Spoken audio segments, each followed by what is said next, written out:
We have a Hello, cat. YouTube. We're about to record a podcast. Which kitty we got over there? That is Junior. Aw. Junior is, I'm just going to like highlight this camera here. Junior is just all over Jen right now. Hello, Junior. Oh, head bonks. Hello. That's adorable. Aw. Junior's a sweetie. I can attest Wait, to this. how come the affection stopped? More affection, please. So if we hear a little bit of Junior, that's okay. So we're going to be recording a podcast here. If you want to talk in the chat, here. If you want to talk in the chat, it's over there, and I will be monitoring it. And yes, I am wearing my gym jams today because Tech talked me out of getting into real clothes because it's cold out. I am also wearing my gym jams today because it's Saturday and I don't have anything to do, and they're comfortable, and my neck hurts, and it's cold out. It's cold outside, and I'm not leaving the house. I feel like saying it's cold outside is an understatement. I feel like, you know, people talk about how when it's super hot, like it's heck on earth. Well, I think that fire went out. Something went wrong. Yeah. Well, you know, how cold is it? Well, 17 people died in Indiana, of all places. Yeah, not of Winnipeg, all places, not the Northwest Territories, not Toronto. No. Did they really? Yeah. Oh my goodness. It's colder in Illinois than it is in Nunavut. Yeah. There are cities in the United States that now have taken their public transit system. They're using the buses as roving homeless shelters where anyone can go on the bus for free to just stay warm, and the buses are just orbiting the city. Oh, that's good. Keeping people warm. Yeah. You're talking that socialist talk, boy. We don't do that around here. That's America that's doing it. All right, I'm going to hit record. But yeah, I saw on the news somewhere they were talking about colder than the surface of Mars. Yeah, it happens. It happens a couple times a year in Canada. There's always one city, because Mars hovers around -40. So as soon as anybody hits -40, one of the Mars probes is usually recording a slightly higher, slightly lower temperature. So yes, Winnipeg, Manitoba is now colder than the surface of Mars. It's cool. Okay, so Sorry. I've hit record. We're Can going you to hit do record the now? intro now. Yes. How about now? Oh, On another note, I'd like to talk about the delicious rye I'm drinking. I'm actually drinking. Hey, let's record so Jen can nap. I'm actually drinking. This is peach bourbon, I think. Brandy, I peach am brandy. drinking delicious, high quality H2O. Okay. Hello, Mixed Nut Cases. This is Nutty, and we've got an episode for you today. It is an episode that I did not pick, but my lovely co-host. Hi, I'm an old man, and I want to be angry at things. So let's talk about stuff. Hi, I'm Tech. So, Tech, what are we talking about today? Did you want to introduce the co-hosts? No, I wanted you to introduce the topic. So this is an old man yelling at clouds.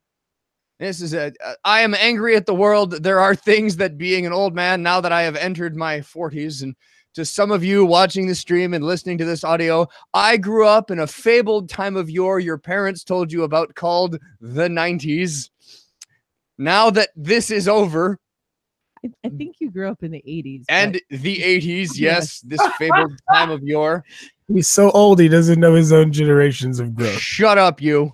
I wasn't allowed to grow up in the 80s. I listened to none of the music. I watched none of the TV. And yes, I went to church and listened to classical music. So the 80s are a bit of a blur, which So you have been this helping me. is- But this is me being mad at things that I no longer understand in media around the world. Things on the internet, things in music. And I don't get the world anymore. This is the Get Off My Lawn podcast. This is the Get Off My Lawn We episode. promise this is not going to be completely negative because it's meant to be fun and No, lighthearted. I've got some good points. Trust me, we'll be relevant. It'll be fun to listen to. You can either agree with me or you can be one of the young whippersnappers listening to this episode. I hope there's young whippersnappers listening to this episode going, "Oh my god, what is wrong with the old man? How come he doesn't get Twitch? Twitch is awesome." But we'll get there. I'm gonna check my snap. So with us, we have our often co-hosts. Jen. An old man, Jason. You know, in my day, we didn't have this thing called internet. It was called dial-up, and I used Juno email, and I only had 94 hours on the AOLs. We used to dial into bulletin board systems to play Legend of the Red Dragon. And I found that last stage on Oregon Trail to be so difficult going down the river there. I died of dysentery 8 times. I still have dysentery. What'd you say, Jen? I said I died more than that. So yes, we are middle-aged, and we're about that time that we should start complaining about the next generation and not understanding things. But I do want to say that generally I do not hate on the next generation. I actually think that they're doing very well, and they're going to be taking care of us, and they're going to be leading the way. So we need to be paying attention to the way that they're doing things, because they're not wanting to do everything the way that it's always been. And that's always good for me. So when I remember growing up, and I remember being hated on by my bosses and my coworkers who were all older than me because they didn't get the way I dressed. They didn't get the way I talked. They didn't get the way I acted. They didn't like the TV shows I liked, the music I liked, the clothes I wore, etc., etc. And this is not going to be that type of show, because I've tried to avoid that my entire adult life. That I listen to a lot of modern music. I listen to modern music stations. I try to stay connected to what's going on in music. Fashion has always skipped me by. I fell off the fashion train about 15 years ago. I'm the guy who just bought a set of brown leather wingtips. They're boss, though. I know, they're so cool. So I am not going to be ragging on fashion or music. I might, though. You might, but should I start with one? go ahead. Okay. We are content creators, all of us. We put content out there on the internet for people to consume.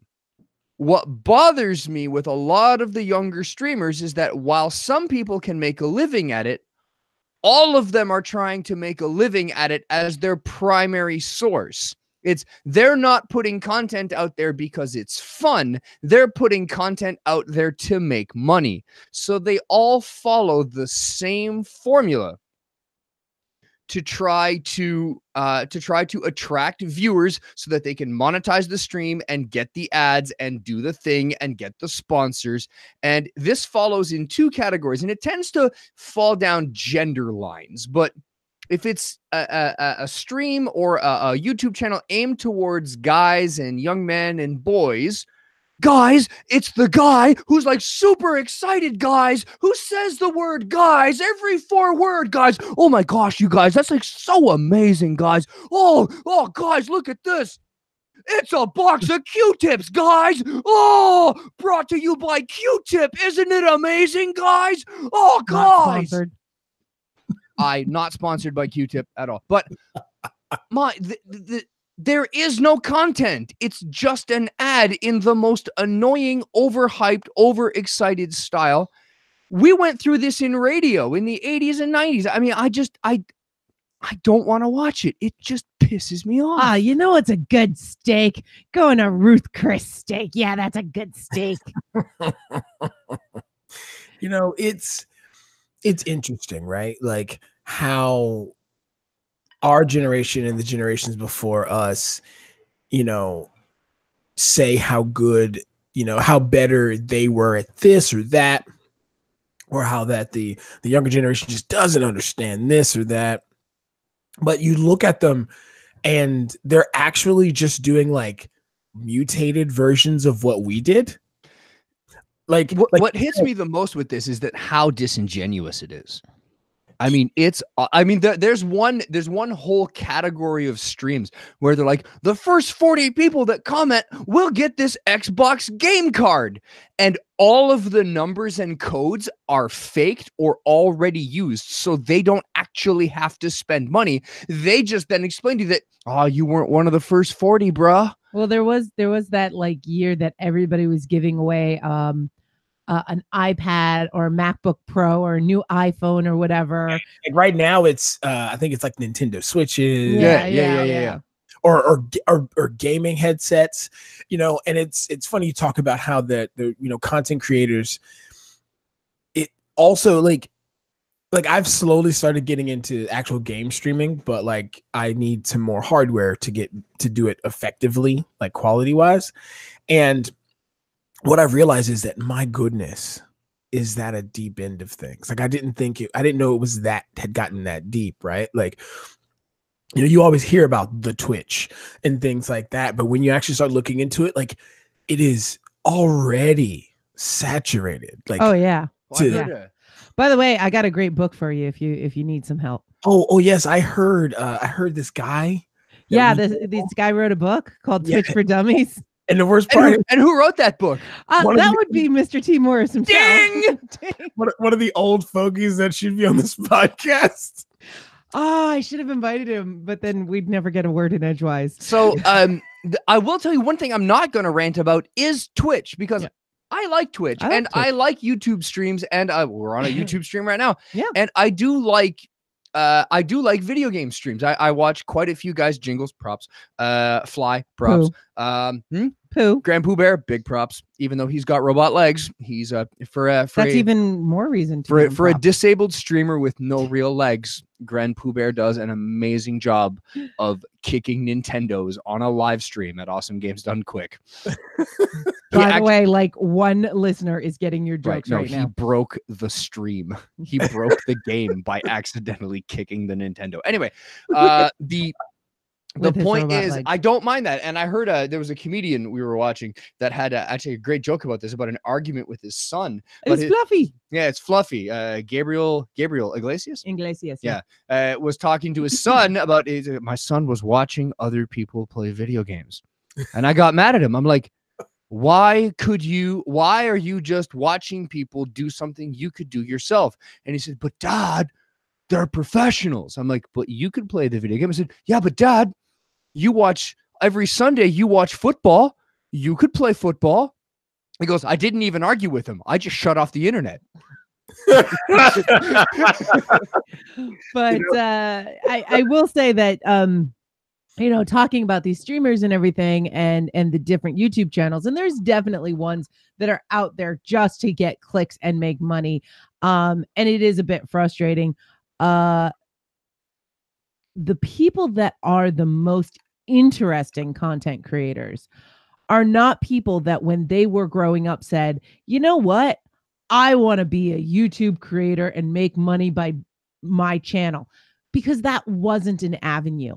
And right now we've got kids that are in middle school and high school thinking that this is going to be a career path for them. But by the time they are at the age where that could be a career path for them, YouTube's going to be gone. It's going to be the next thing. And that's the thing that I think that, it's all about.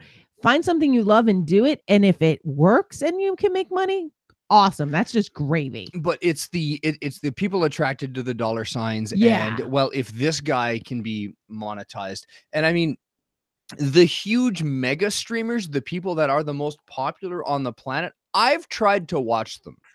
I really have.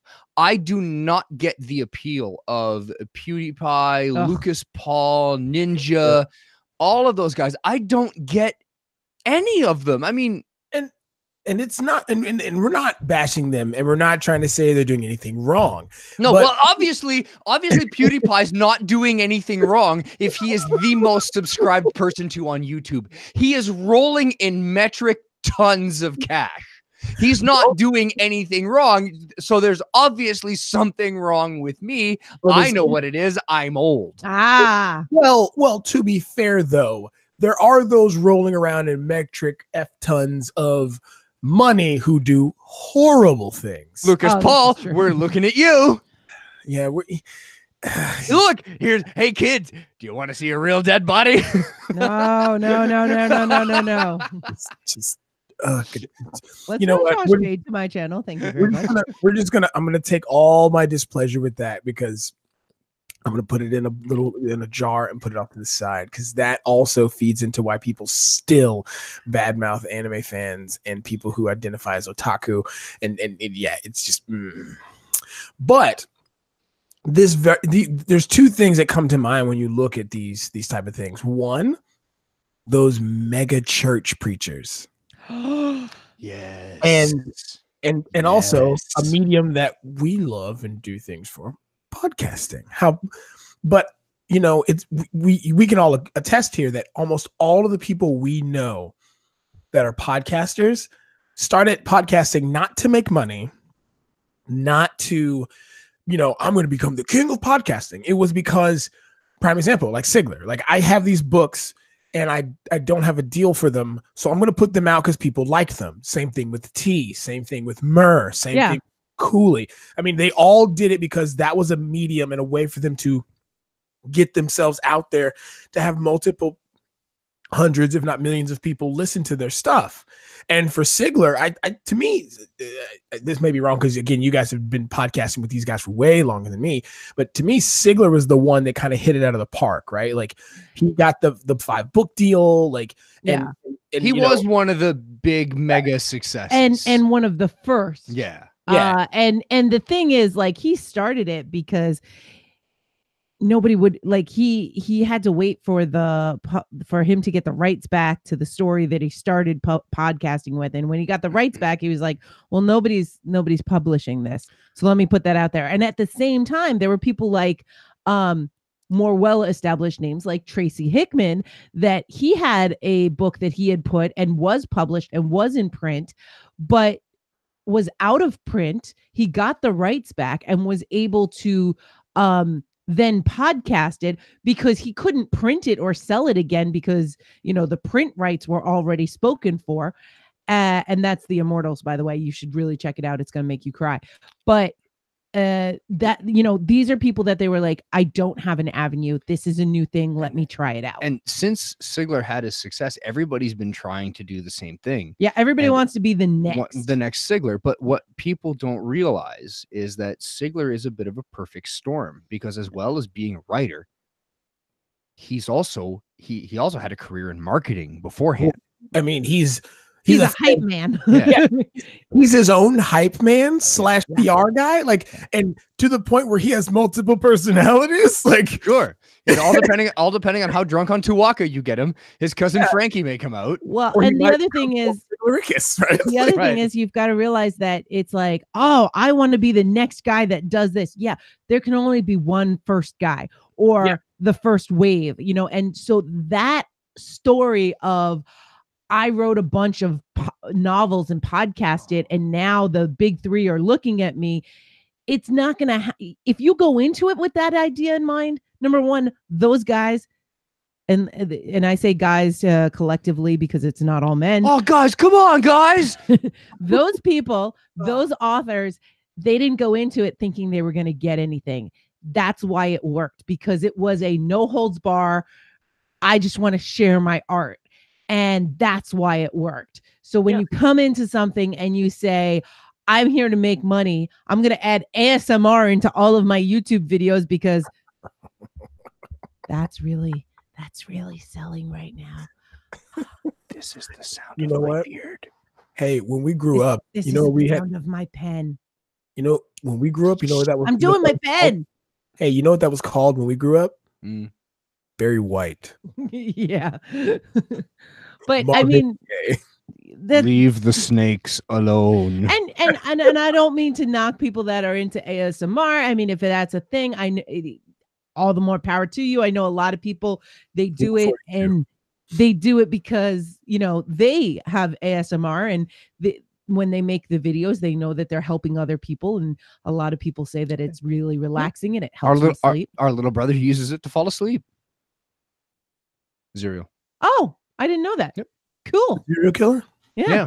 Oh, nice. Yeah, XK uses ASMR videos to help him fall asleep. There's something about the sound quality that just puts him right out. So yeah, exactly. And that's the thing. That's cool. It's just when you're not an ASMR channel, but you decided to throw it in there just to get the money, just to get the clicks, you know, That's the part that we can't get behind. I want to ask Jen. Jen, what's something you don't understand? Today's music. Damn it, she jumped. I'm normally really good about and open about music. Mind you, I grew up listening to 60s and 70s music because that's, what my mom listened to. Mhm. It had no swears in it, so I was allowed. My very first compact disc was the Beach Boys' Greatest Hits because there was no swearing in it. I have you beat. Mine was Dr. Dre's The Chronic. See, and that's the great thing, right? Like today's rap is what bugs me the most. Oh God, The mumble rap? why? Yes. Why did you? Oh, I'm with you. Why'd you bring this like I said, I'm very open about music. I can go anywhere from classical to hard rock to classic rock to, meditation music. She even likes K-pop now. I listen to a few K-pop, but today's rap and rap artists, most of them I cannot. I can't. It's the It artists. Turns the red on in my vision. It's the artists that bother me more than the music. The music I can accept that I don't get. Just a guy going, okay. Guys, We had a song like that in the early 2000s. It was called Chacaron. And I thought you were gonna say it was called Nirvana. Yeah, we had grunge. Like, I'm used to mumbling into microphones. The thing that bothers me is, why is every modern rap artist named Lil something? Yeah. And They're why not do they? for sure. Why are they all white with dreadlocks and face tattoos? well, Why? That's just Informer. That's just the Informer. No, I just don't. What's that one guy, something 6'9", who has the number 69 tattooed 69 times on his body? Oh yeah, boy. he's in jail right now. Yeah, he's in jail right now for being an idiot and For 69 counts of something? and for his music sucking. 69 counts of crappy You music. know what's really sad is that there's an actual better rapper with 69 in his title. His name's AK69. He's a Japanese rapper and he's fantastic. He has a song called Red Magic. It's awesome. But By the anyway, way, of course, Jason brings up this Japanese. The Japanese rapper. guy, yeah. so okay. Jason was born in the wrong culture. So when it comes to mumble rap, by the way, I just got to share this. And I heard this from Two Set Violin.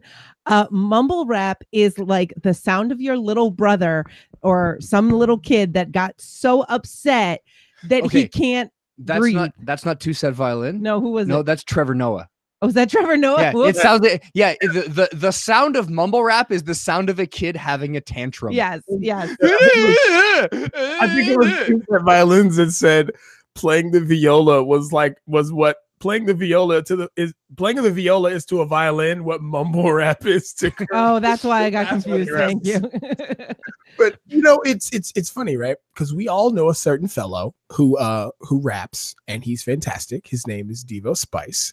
Oh. And he actually made a song years ago poking fun at mumble rappers. Specifically, it was, if I'm not mistaken, when he talked about it, it was spawned by Lil Wayne. Like Lil Wayne, Lil. and it drove Devo Spice so mad that he made a song about it. And it's hilarious. So guys, if you don't know who Devo Spice is, check him out. He's great. My Atari is fantastic. Although there is a favorite of mine. It's called Blood, Guts, and Boobs. It's why I love horror movies. But anyway. Jason, do me a favor, find the link to that specific song and send it to me. I'll put it in the show notes. What do I not get? I don't get a lot of things. Well, No, it was before that, can I just say, this is the quintessential get off my lawn for this segment. The only Lil I want to listen to is Lil Kim. Okay, so right. by the way, it's funny how people get on Nicki Minaj for being provocative and sexual and very she's almost overly effeminate with the way she dresses, the way she acts. I dig Nicki. Yeah, but she's been ripping off Lil Kim for how long? Yeah. Anywho, but Little Kim was doing that first. Little Kim, even Missy Elliott, Missy. By the way, you want to hear some stuff that'll what did they what did they say in Ghostbusters? Your Honor, I have seen some that'll turn you white. Like, listen to some Missy stuff. You might lose a couple shades. Like, just saying, like, you might lose a couple shades. Like, Missy Elliott said some stuff. All right, guys. But I love Missy Elliott. Note to Nutty in the future, edit that. I did see a page in a it was a thing on Tumblr, and it was a picture. It was not pornography. It can't be anymore. Sorry, rip Tumblr. Yeah, that went there.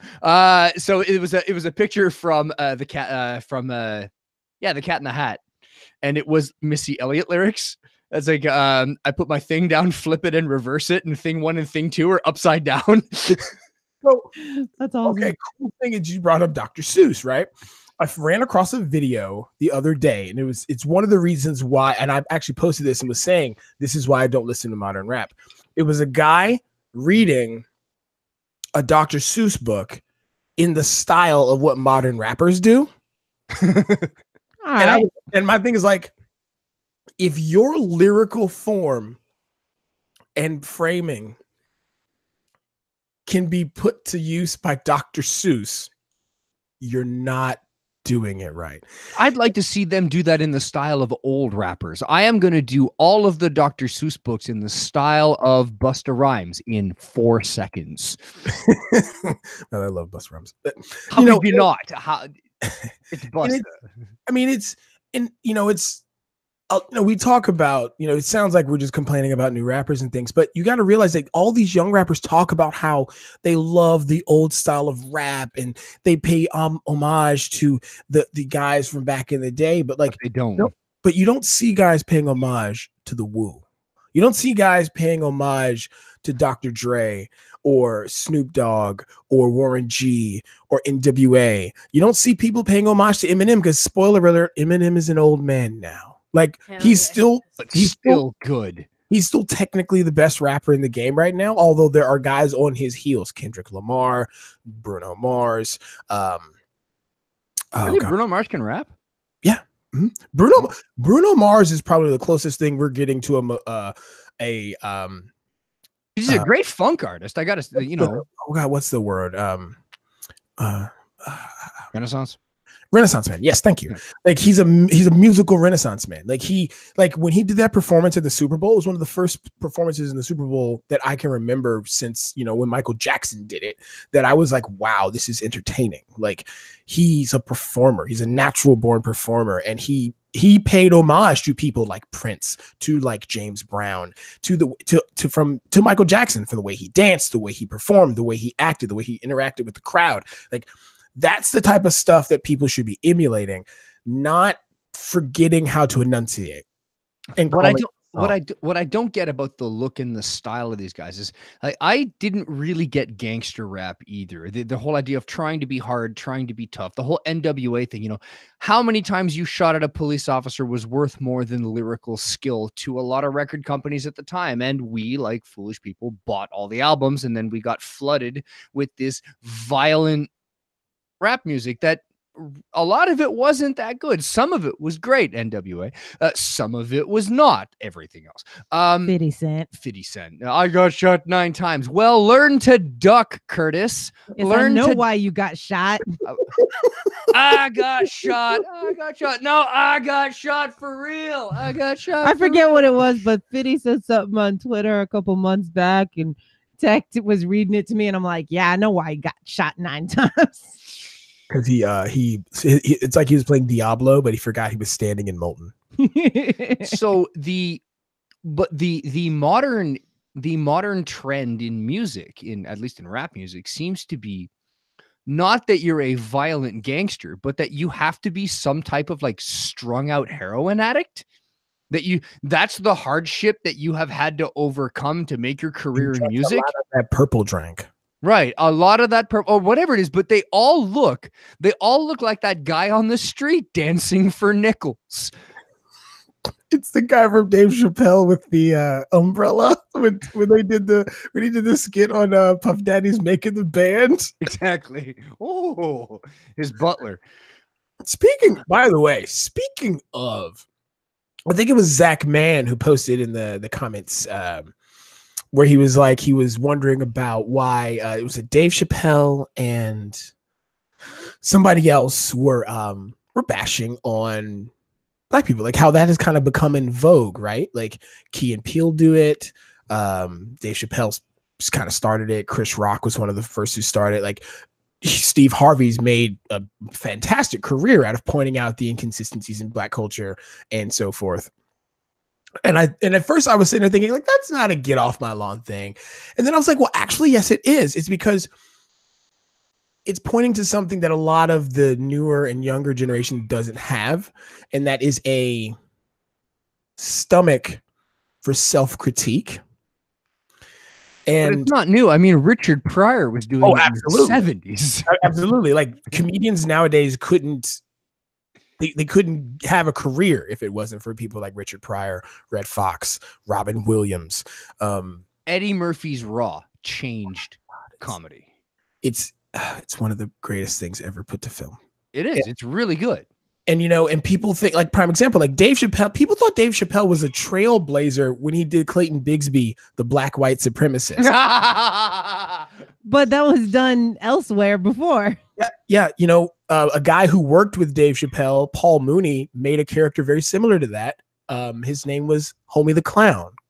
Homie don't play that. And, you know, there was also one of the Wayans brothers. Portrayed by. Yeah, Paul Mooney made that character. Yeah. Damien, I think it was Damon Wayans performed as Homie the Clown. In Living Color was one of the writers and creators of In Living Color was Paul Mooney. Oh, okay. Also, Paul Mooney was also one of the producers and creators of the Richard Pryor Show. Like Paul Mooney's comedy career goes back decades. I mean, almost all the way back to Red Fox. Like, let's not forget Negro Damas. Oh God, yes. Wayne Brady is like makes Brian Gumble seem like Malcolm X. By the way, who has now completely turned into that, and he's turned into the skid and is now on every game show ever. So, moving past all this, I mean, like, right, there's so many other things that I do want to bring up, and one of them was actually, so I put out the question of what people wanted to complain about that they don't get, and Uncle Monster put forward something that I don't get, and it's not just the younger generation, because I have old people doing this to me as well. Communicating by emojis only. What do you want for dinner? Girl dancing, starlight, the Eiffel Tower. I don't know. What does that mean? Right. Pizza. Okay. I got it. I have to admit, I did send Jason a bunch of Chinese emojis the other day because I wanted Chinese. And he was like, what the hell are you talking about? I was Chinese takeout boxes. That's all it was. It was like hearts, a Chinese takeout box, and then like I think it was the dancing girl. No, it wasn't. Or something. The only thing I sent you was well, the other day I was gonna cook some Greek food, and I asked Ree if she wanted some moussaka, so I just put eggplant emoji question mark, and somehow that got misconstrued. The eggplant does not mean eggplant. That is not misconstrued. I know that one. We may be old tech, but we know that one. That's the joke. By the way, can we just really, guys? Like eggplant? Like, I mean, there's so many other things that are phallic. Like, it just eggplant's not even that phallic. Eggplant emoji, starburst, happy face question mark, and somehow I'm the bad guy. The police show up to your house, sir. Did you send this text message? I sat on the emoji keyboard. I don't know what it says. I butt texted. But I like, okay, so my family, we use Venmo when we need to pay each other. Like we're splitting a check or Girl Scout cookies, you know, whatever. And the Venmo shows like if you allow your transactions to be public. For some reason, a lot of people allow that. Don't do that. I don't do that. But when I see the transactions, it's always like various emojis. And I'm like, what did that mean? Drumstick, target symbol, beer? What? Are they at the Ren Fair? Like, I don't know. I don't get it. But And it's funny because a lot of older people will say that that younger people don't know how to communicate.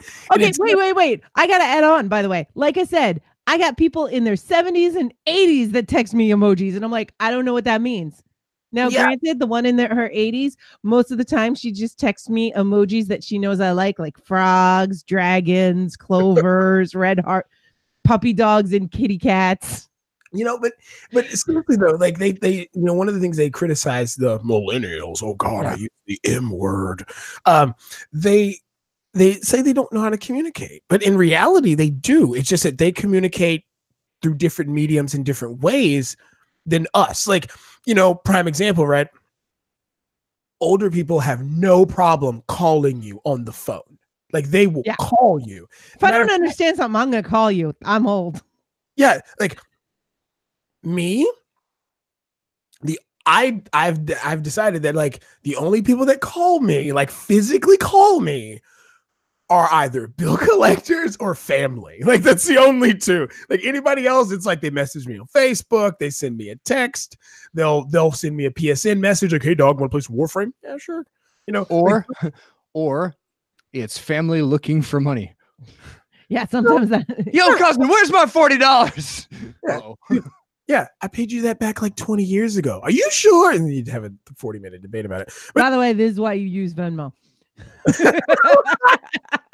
Well, it's boop, boop. The nephew you're trying to reach is not in service. Please leave a message after the tone. It's funny. Like it's right. Like you find people who, like older people say they can't communicate, but yet they can be so eloquent through their own medium, right? Like now, I am not a young person, so I can't attest to this, but I believe that they are better at communicating with the modern tools than we are because they grew up using them. Whereas many people in our generation, and I'm including you two youngins in this, we didn't grow up with text messaging and instant messaging and all of that. So a lot of times there are times where you can't read tone on the internet well.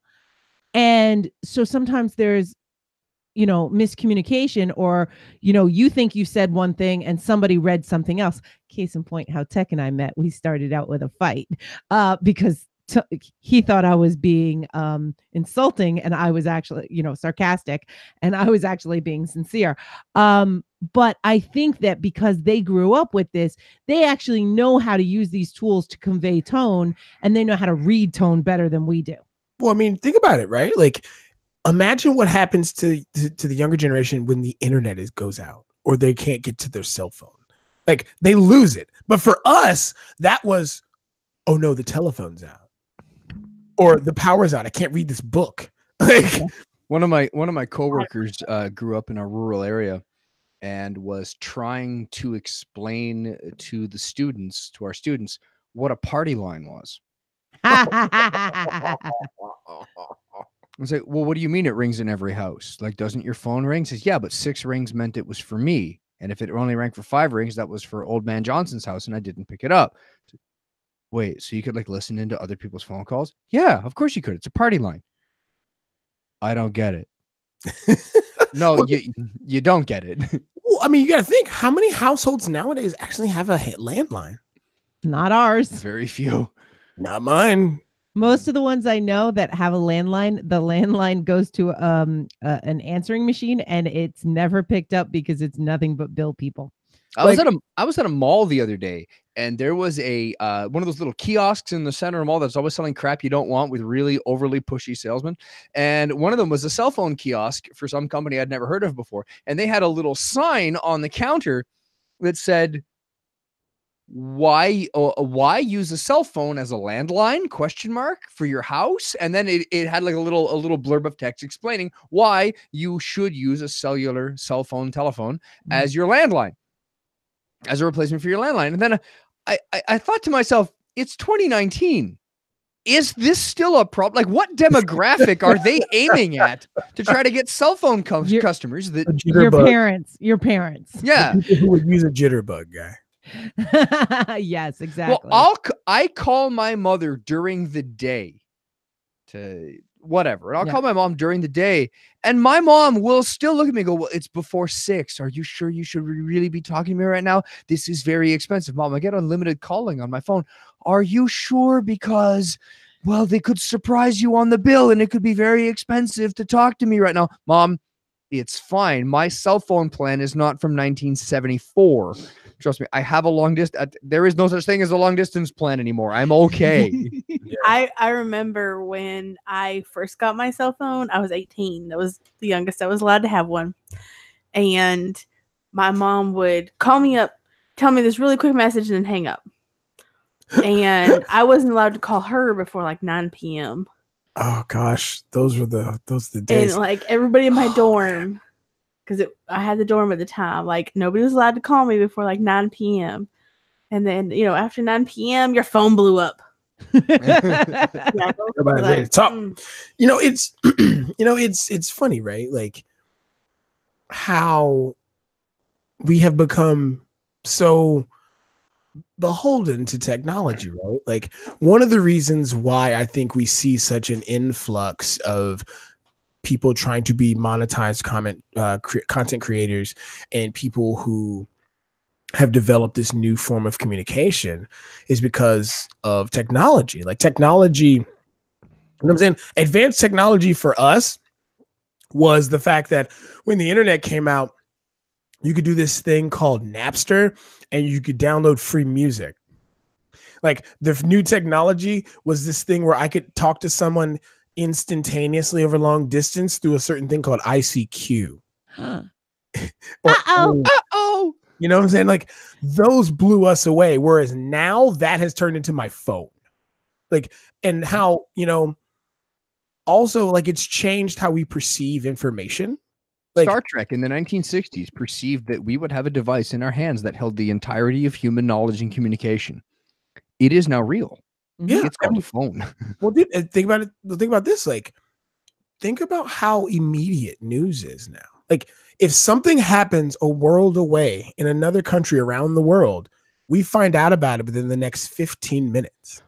Yeah. It has changed everything about humanity, from doctors being able to do remote surgery to instant weather updates to changes in the stock market and financial, to even the way that humans commit war has completely changed. The Vietnam War, Espionage, the way that humans fight with each other is now changed because of cell phones and the internet and the way we transmit data. The Vietnam War was the first war that was televised. And when we saw for the first time live how horrible war is, the photographer that won the Pulitzer Prize for the picture of that little girl running down the street with the napalm burns on her back, we didn't see that before. Unless you were there, we were isolated by oceans and by distance. And it's very easy to send our boys over there to do a thing and only half of them come back because we're not looking at it.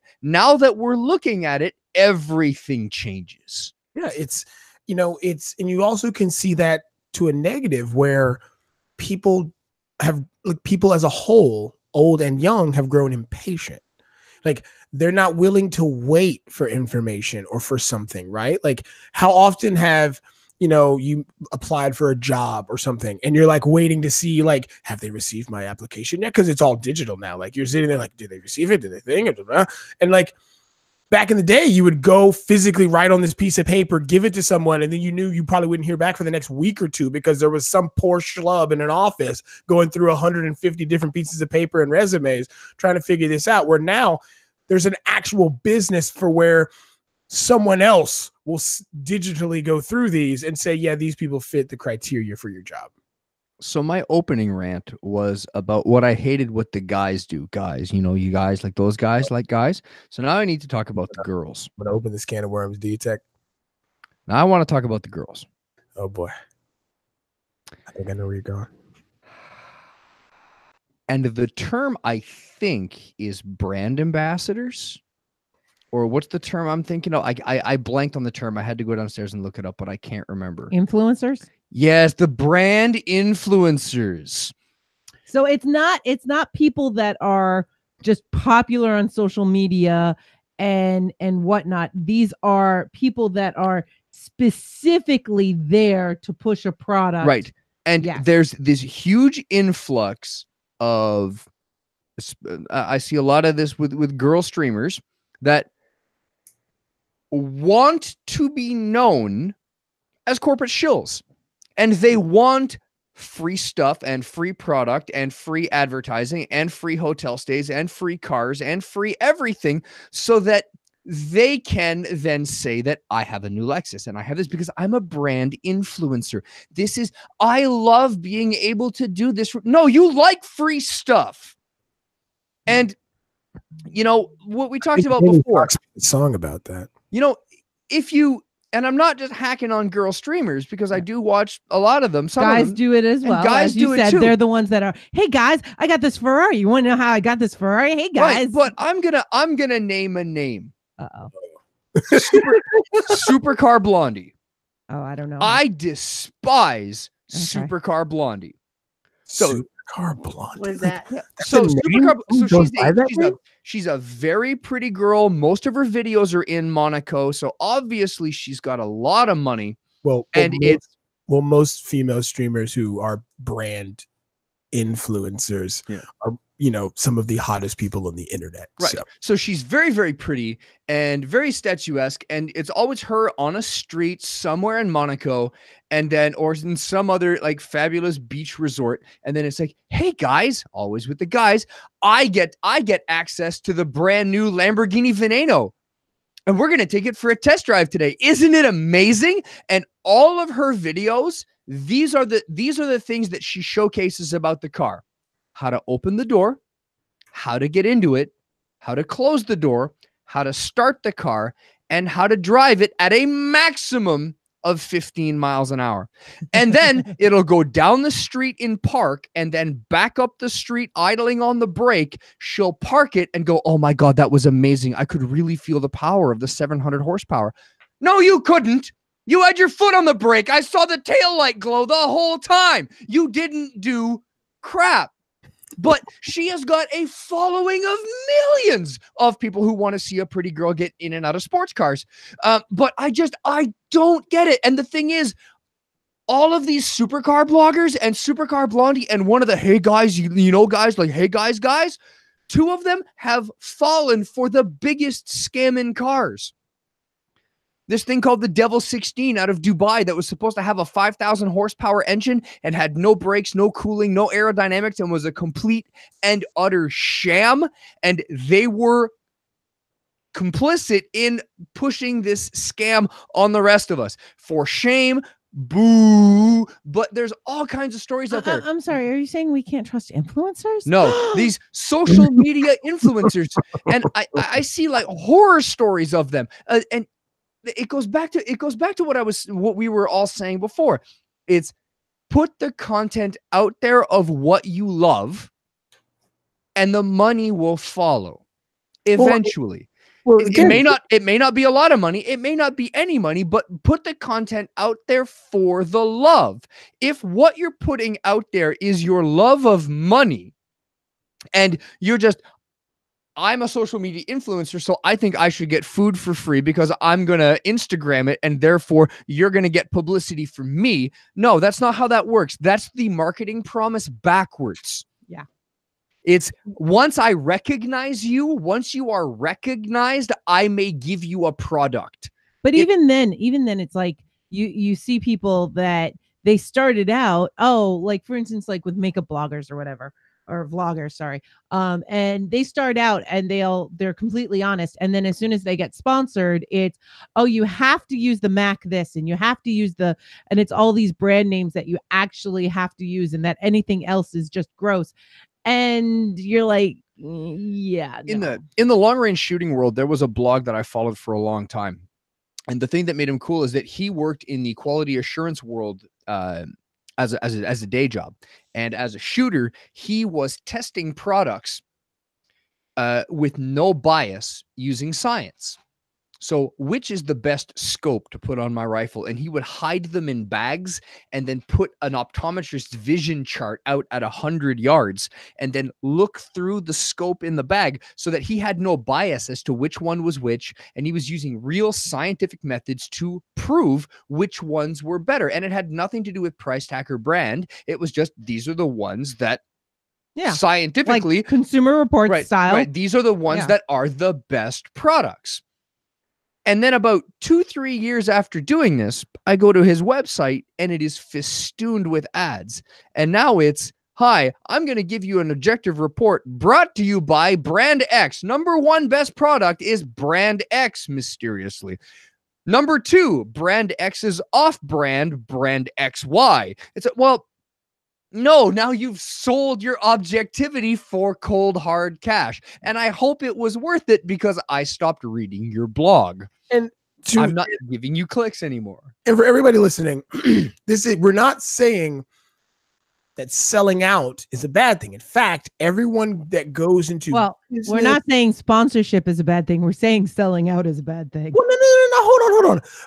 There's a big thing about this, right? Like prime example, the Devil's Backbone, a small craft beer company, got bought out by a major beer company, and people were like, "Oh my God, they've sold out." I'm like, well, no, they're still making their beer. It's just that now they can actually reach the entire country because Anheuser-Busch or whatever bought them. Like that's not selling out.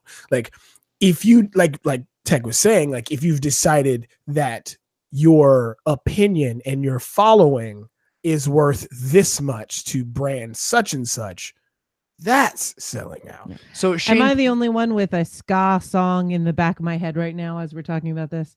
Ska song? The sellout ska song. I don't know the name of it. Anyway, Shane Poole just did some research for us and mentioned that Supercar Blondie has 500,000 subscribers on YouTube, but her individual videos only get 40,000 views. I wonder where she's got those subscribers. I wonder if they're all fake and she bought them. Who knows? Probably. Who knows?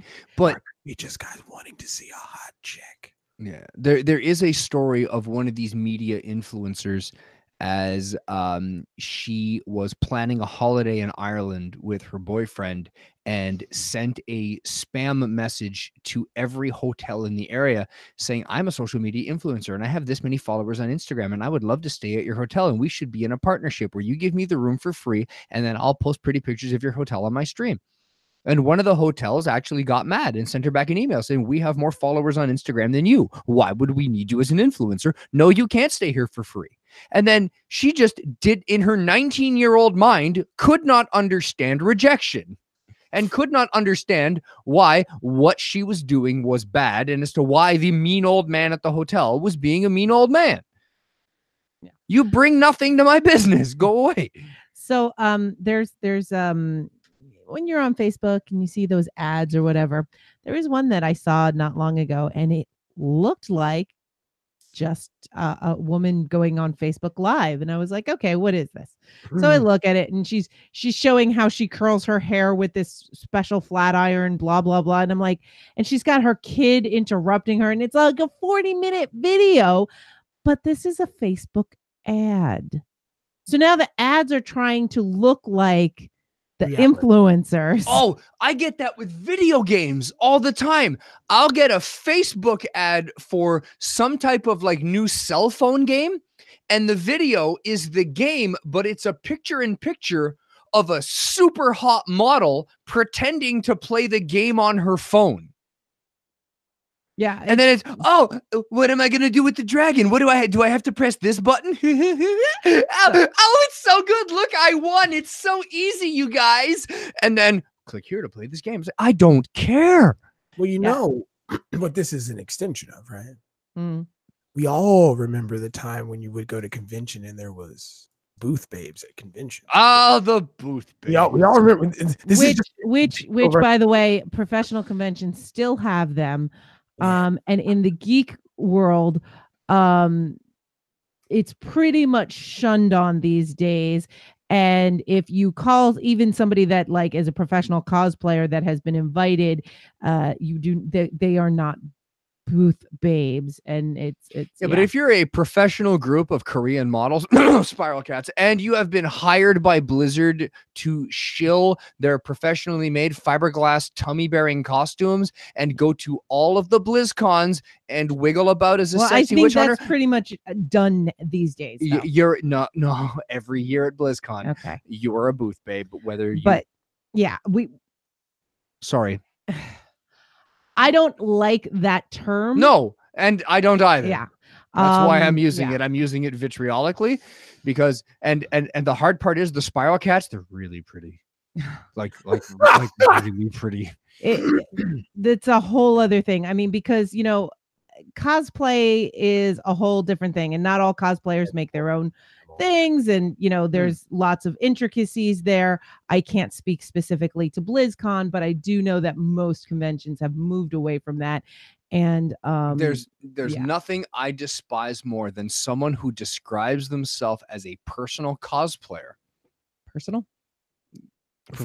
Okay. As a professional cosplayer, but does not make a schmick of their costume. No, you are a model. Just because you happen to look like this certain character. But on the same regard, I have no problem with people buying elements of cosplay. No, absolutely not.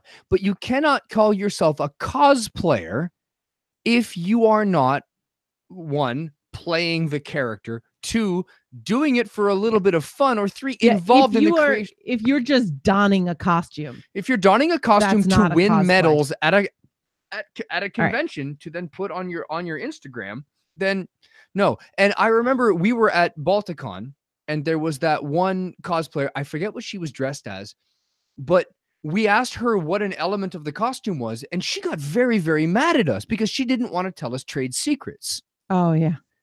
And she got very upset that we dare ask where she got the fabric for the one part of her costume, because we were going to interrupt the fact that she may win. And no, you're missing the part of this. That's all something I want to save for a cosplay specific episode. Though. Sure. Okay. There's an episode I have in mind about multimedia support. And what I mean by that is like people from different areas of content creation refusing to help other areas either within that or tangentially associated because they're giving away trade secrets and they can't let you know where they got this from. I get it's not your job to help me and I shouldn't expect anything for free kind of a thing. But if you're just going to be like a jerk about it, it's like for podcasters, there is a group that on Facebook called the Podcast Community, and it is fantastic. And every so often you'll have somebody there who's like, well, why should I tell you? Then you're going to get all the numbers and I'm not. No, this is not a competition. This is a community where we help each other. And the best thing about podcasting has been the real podcasters who are out there to help each other.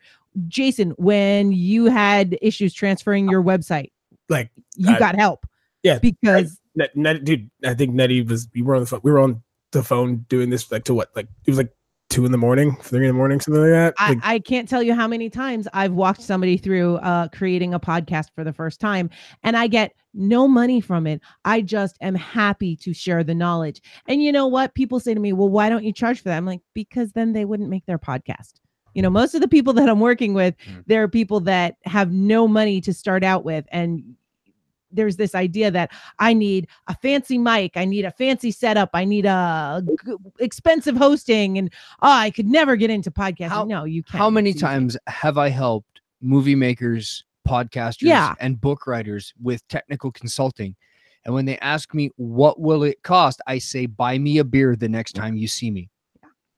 And because I don't care. I don't do this for money. I do this for the love. I do it because it's fun. And I do it because I want you to get your gun stuff right in your books. And that's not to say that nobody should be charging. If somebody's job is being a professional consultant, that's fantastic. That's charge.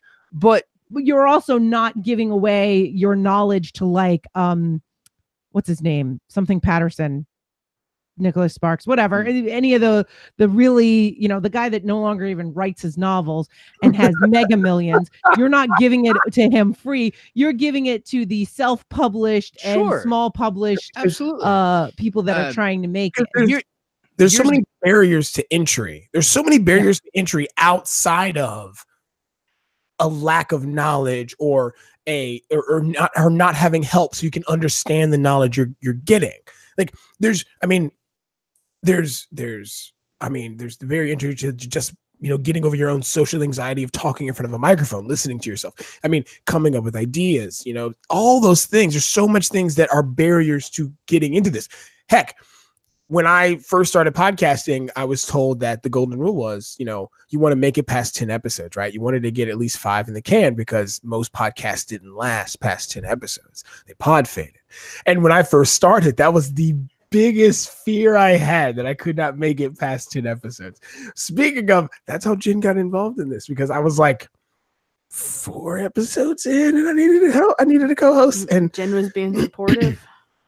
Jen was being awesome as always. So Jen, I can see Junior's in the background there, and he keeps headbutting Jen. And the only thing I'm thinking, it's like driving me crazy. It's like you need to tell them that what I don't like is, do you know when you open the cat food tin and it's chicken and tuna? Why can't it just be chicken or tuna?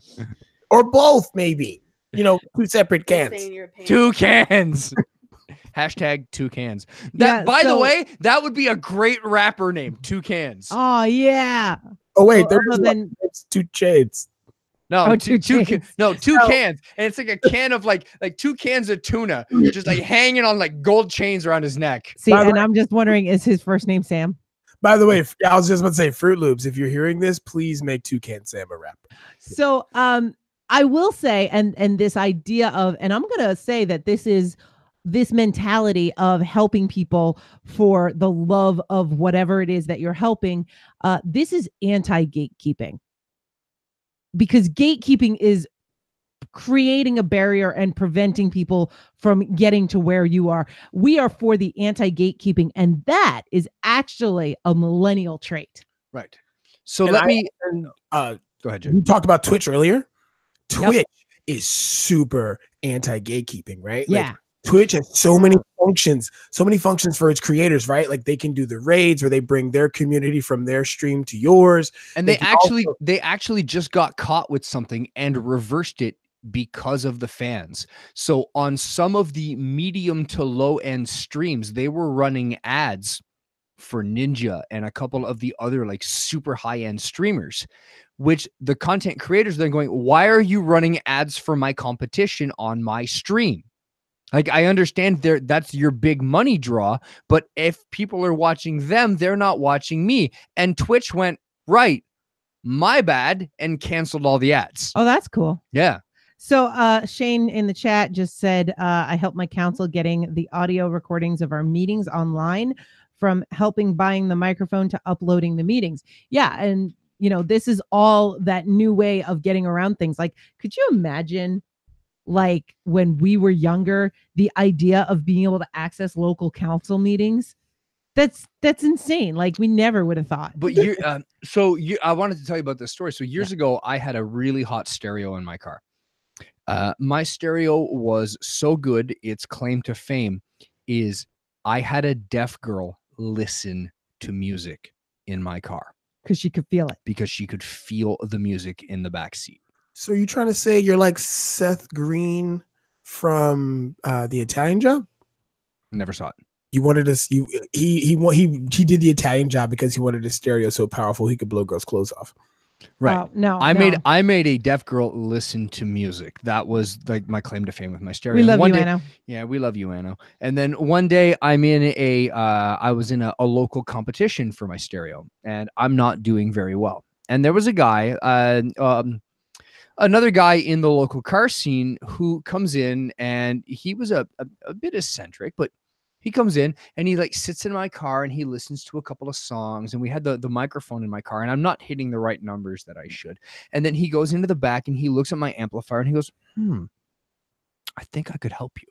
I go, that'd be really great. Like, what, like, you've been in more competitions than me. What am I doing wrong? He goes, yeah, my shop rate's $80 an hour. I was like, no, well, then you didn't offer to help. Yeah. You wanted to sell your business. He goes, yeah, you can bring it down to the shop anytime at $80 and we'll take a look. We'll see if we can't tweak it. Because he didn't want to lose to me. Yeah. The act of competition was more important to him than actually helping out somebody for the love of the game.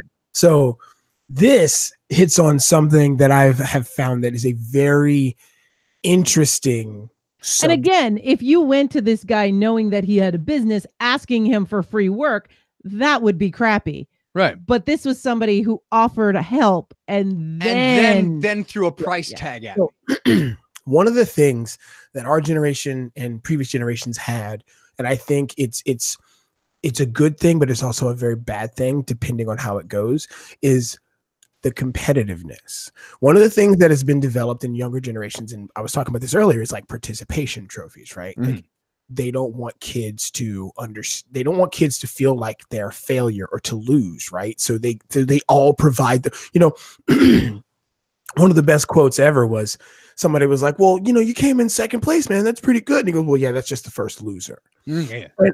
That was on t-shirts. No fear. Second place is the first loser. Yeah. And competitiveness isn't a problem, but if it's a toxic form of competitiveness, right? Like if you're so competitive that you don't want to help make someone better who could be a competitor of yours, then you're not really a competitor, right? Like, no, and you see that in anime all the time. I'll give you an example. I'm going to go back to cars. I'm going to go to street racing because it's what I know. In Japan. No. In Japan, you have an anime like Initial D, or you have real stories from real street racers in Japan, which I followed for a while, where the idea is I've built my car to the best of my abilities. Now I'm going to test my abilities against the guy that's the best in the area. And you go for a race down a mountain road and you lose and you go, oh, I guess I wasn't that good. So I need to get better and I need to build a better car. Thank you very much for proving to me that I need to improve myself. Or thank you very much for giving me your all. That was a worthwhile challenge. Thank you for being good enough for me to compete against. Right. Yeah. And then you look at North America where you hear stories of two guys got into a street race. One guy lost, couldn't take the disrespect of losing, chased the guy down, crashed his car, and then shot him to death. Well, and if anybody listened to the Talk Nerdy to Me episode where both Jason and Tech are talking about UFC fighting, it's the same thing, like with boxing and UFC and everything else. It's why is it that they have to throw hate at their opponents, that they have to hate their opponent to fight them because it sells tickets. Yeah.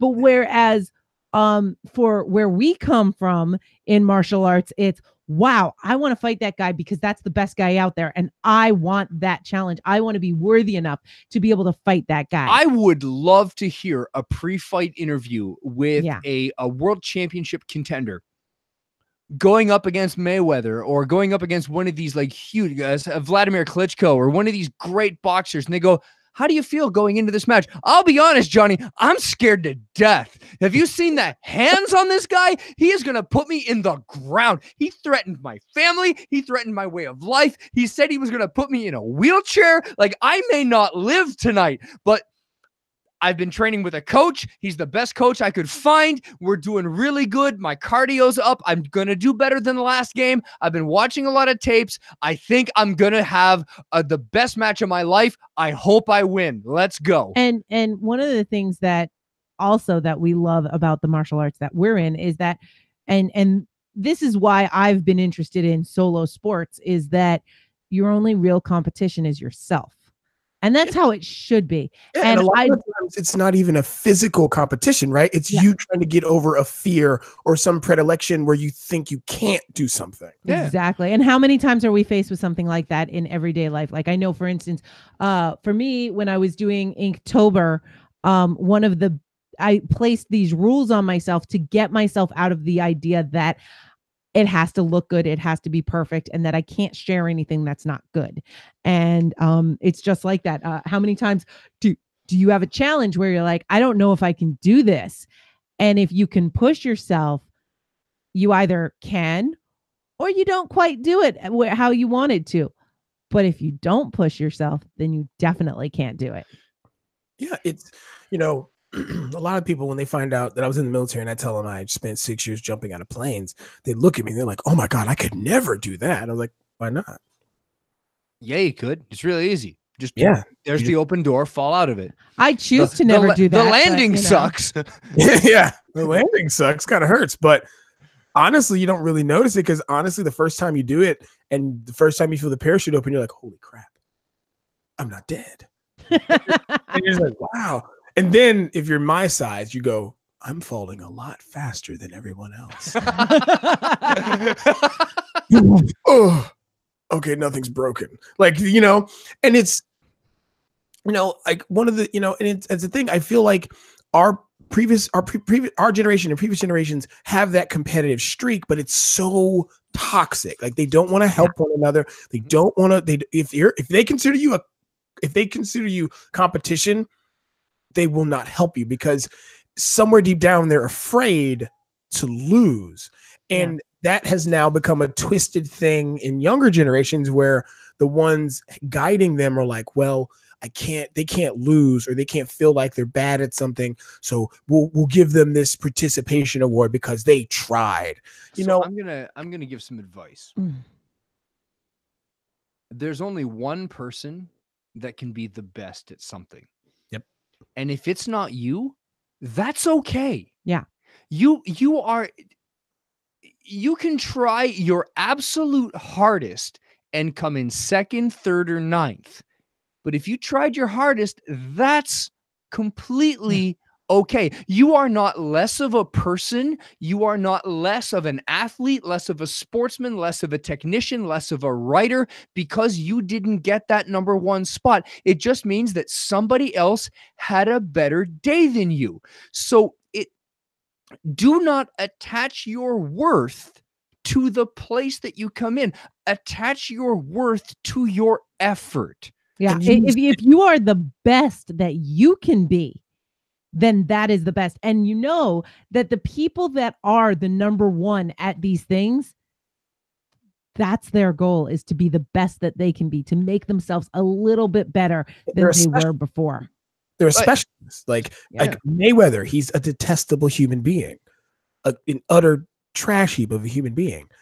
But he's the greatest boxer of this day and age because he's a specialist. Like that's and there's a lot of arguments out there that you could say he's the greatest of all time, but he's not coming to my house for Sunday dinner. Yeah, exactly. Like if I was invited out to go hang out with Mayweather, I'd be like,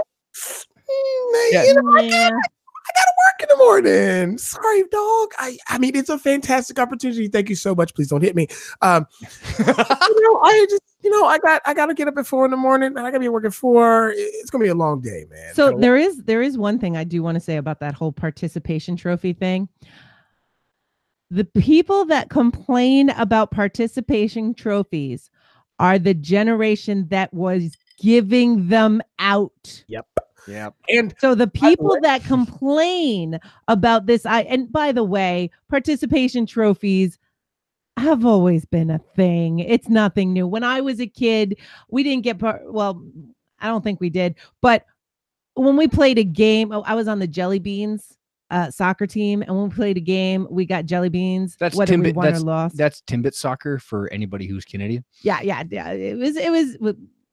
I would. We were better than Timbits. Because Bayshore Soccer Club is awesome, but New York in that tone when you said that. Yes, her parents started that league. That's why she's being all elitist. Yes, well, not my parents only, but my parents along with some of their friends. The big thing was for my parents. They're like, we've got 9 kids, and all the sports are broken up by gender, and we don't want to do that because we have 9 kids and they're all going to do the same thing. So they created a soccer club that was, what do they call it? Co-ed, any gender. And it's still going strong today. And the traveling team travels all over the world.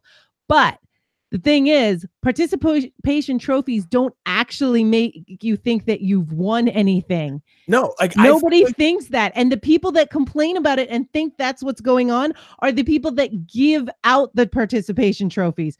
So they have nothing to complain about but themselves. I feel like participation trophies are just reminders of your loss. Like, well, it's like you run a marathon, right? or a half marathon or 5K, whatever, and you get a medal at the end of it. You didn't get a medal because you won. You got a medal because you finished. It's a completion gift. It's not a you're the winner. It's you completed it. You know what the difference between somebody who ran the half marathon and was in the middle of the pack and the last person to finish? Nothing. Just time. And you know what? I'll tell you, I was middle of the pack. My aunt was last. She got more medals than me because she was top in her age group. That reminds me of that old joke. What do you call the guy who graduates last from medical school? Yeah. You call him a doctor. Yes. So Shane has something that he can't get behind. Yes. And he hates paying for extra stuff in video games, in mobile gaming. It's gotten so bad that when you get past a level without paying, so bad that you can't get past a level without paying for something. Right. This whole monetization of games. It's a tricky issue, and it really depends on the game because some of them can do it well. Yep. And some of them do it not so well. It depends on the, and I don't mind paying for content in games in some cases. If it's a good game that's taking a lot of my time and there's a thing, then I'll shell out a couple of bucks to get to get something. If it was a free game, you don't feel so bad. No. If you paid for that game and then once you get past like level 5, they want you to pay. No, things like day 1 DLC. Electronic Arts, we hate you. Yeah, EA, we hate you. We're also looking at you, Activision. Don't think you're free in this either. No, okay, loot crates, we've already gone through this. It's we've created this super awesome, like really cool thing that we're only going to give out to 0.5% of the players. Are you the right guy? Spend $40 to find out. No, give me the thing. So this might be a little bit of a tangent / rant. So every day at work, already going over. every day at work, I have this debate with a guy at work named Jason. There's 4 of us, by the way. There's also 3 Gregorys as well. So Are there 3 Jason Gregorys or just there's 4 of us Jasons. There's also 3 of us Gregorys. I don't get it. And we're all on the same side of the store except for one. So what's your wait. So there's always one way. Like for us, we've got at Aikido, we've got a Brian, and a Ryan. So we've got Cop Brian, Sensei Brian, and then Ginger Ryan. What's your signifier? So we got Big Boy Jason, Tall Greg, Manager Jason, Black Jason, and Old Jason. So are you Big Jason or Black Jason? Or Old Jason? I'm Black. Like, and then there's could be any of those. Like, is he tall? I don't think he's a manager. Yeah, he's not a manager. He is black. He is old. Comparatively. Like, yeah, it's crazy. It's weird. Like, I thought I was being slick too when I found out there was 4 Jasons. I was like, oh yeah, well, just call me by my middle name. And they're like, well, technically Greg is a Gregory. And I'm like, crap. And they're like, also, Wayne in the meat department, his name's Gregory too. We called him Wayne because his name is Gregory. Because there's already 2 Gregory. There's already 2 Gregory. It's like, Jesus. But no, we have this talk. How many Jesuses do you have? None, actually. Oh. So, but no, we have this debate at least once a day that we work together about free-to-play games, because he plays Warframe, which is a completely free-to-play game, but it is saturated with microtransactions, and the progression through the game is slowed down because they need to extend it out so you don't burn through it all, because it's a free-to-play game. Yeah. If you burn through it, you're not going to play it. Plus, they need to they have to build up your impatience, so you want to buy the thing to make it faster. I'm actually going to do a podcast about this at some point, because I feel like there's the soul of a really good game in there. There is. I love Warframe. Warframe's a really, really fun game that one of my coworkers, you can find him on the PlayStation 4 network. No, I'm not going to give his name out. But a really good friend of mine got me into Warframe, and it's a super fun game. And I think they do microtransactions correctly. because you can play and you have access to all of the content without it. And it's just, is your impatience worth a couple of bucks? And in my case, yes. Yes, it was, because the amount of content I was getting for the game was worth, for me, it was worth a $20 PSN card. Did I need to spend it? No. Did I? Yeah. Am I happy about it? Sure. I got lots of great content. Do you know what my favorite thing that I bought for that game is? You've played a bit of Warframe? Yeah. Do you know who Clem is? Yeah, yes, I've Clem. heard of him. I haven't got to him yet. Clem. So he only ever says his own name, Clem. Or one time if he gets really mad, he'll mention the name of his gun, Grakata. Or both guns, Dual Grakata. That's all he ever says is Clem. I have a Clem bobblehead next to the steering wheel on the bridge of my ship. And it just wobbles ever so slightly as I move around my ship. I have a Clem bobblehead. It cost me $3. Did I need it? No. Does it do anything? Hell no. But Clem. So I'm happy. See, and what we talk about is like you talk about day one DLC, right? Like, matter of fact, our current debate right now is he says Anthem is not going to be worth pre-ordering because he had problems logging into the demo. And I'm like, yeah, but that's also like several, probably millions of people trying to play this game because it's been hyped up for so long. Flooded. So I am going to join that anti-hype train and say that Anthem is now, everybody who's played it has told me that the flying in the Iron Man suits it's Destiny in Iron Man suits, and that flying around in the suits is intuitive and awesome and super fun and super cool. But here's my problem. They canceled Mass Effect to build a Destiny clone. Destiny existed. Destiny was raking in like dump trucks of money, and they looked over and said, we could build one of those. Yeah, what about this Mass Effect thing? What about Andromeda? You know what? Andromeda wasn't the best. It wasn't the strongest in the series, arguably the weakest of the 4 games. And they're like, we should cancel all of the DLC and all of the attempts to make this game better and make a sequel that'll maybe blow it out of the park, like Mass Effect 2 was way better than 1, but we should just cancel Andromeda, put it on hiatus, and just build a clone of a game that already exists because money. So I'll go here real quick for you. Sadly, to me, Anthem's not a Destiny clone. It's actually just a better version of Warframe, sadly. Like the game. I can see what you're saying. The gameplay, like it's like Warframe, it's third person. You're in an exosuit, not really, you know what I'm saying? Like there's tons and tons of Warframe in that game. And people just want to call it a Destiny clone because those brand influencers you're talking about, aka super popular streamers who got into super secret alphas and gameplay of it before, super secret quote started calling it the Destiny killer. And so now everyone's brain, they're thinking, oh, well, this is gonna kill Destiny. This is gonna kill Destiny. I'm like, actually, it's kind of not. Yeah, it's kind of like Warframe, really. Like, you know, but that again, that's for the podcast I'm gonna do about it. Because again, when I talk about Warframe, because again, I think the soul of Warframe is really good. It's just because it's a free-to-play game and it's slowed down everything.